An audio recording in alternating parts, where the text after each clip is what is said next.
10 ans après l'attentat de Karachi, l'émotion est toujours aussi forte pour les familles des victimes et les survivants.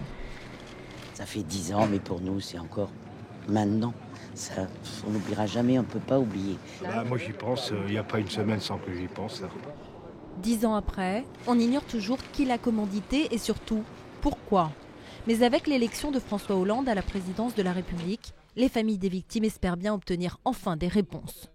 Ce que nous demandons au nouveau président de la République, c'est de tout mettre en œuvre pour qu'il n'y ait plus d'entrave à la manifestation de la vérité, que les juges soient en possession de tous les documents qui sont classifiés secret défense. Il y a 2 mois, François Hollande n'était que le candidat socialiste à l'élection présidentielle, mais il avait reçu les familles des victimes et promis la levée du secret défense, à condition que cela ne mette pas en danger la sûreté de l'État.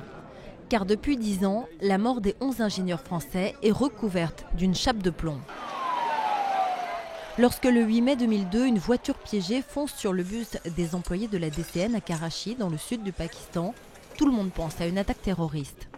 Cet attentat odieux renforce en effet encore la détermination de la France à prendre toute sa part dans la lutte contre le terrorisme international. Mais la piste est écartée en 2009, lorsque de nouveaux éléments font envisager des représailles pakistanaises. Peu avant la présidentielle de 1995, le gouvernement Balladur vend 3 sous-marins au Pakistan. La société publique DCN, chargée de leur construction, doit alors verser 80 millions d'euros à des intermédiaires, un processus autorisé. Ce qui est illégal, c'est qu'une partie de ces sommes serait rentrée en France sous forme de rétrocommissions, des rétrocommissions qui auraient alimenté la campagne d'Édouard Balladur pour la présidentielle. Mais c'est Jacques Chirac qui est élu et l'année suivante, il décide d'interdire ces pratiques et de suspendre les versements des commissions encore dues. Édouard Balladur et Nicolas Sarkozy, son ancien directeur de campagne, ont toujours nié ces accusations. Mais certains pensent que si le secret défense n'a pas été levé, c'est que le président sortant pourrait être impliqué.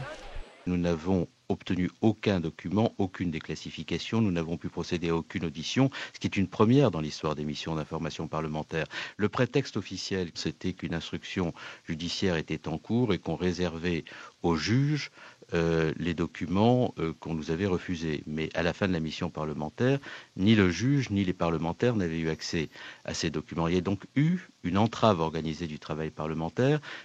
Pour les familles des victimes, un nouveau chapitre s'ouvre aujourd'hui avec l'élection de François Hollande.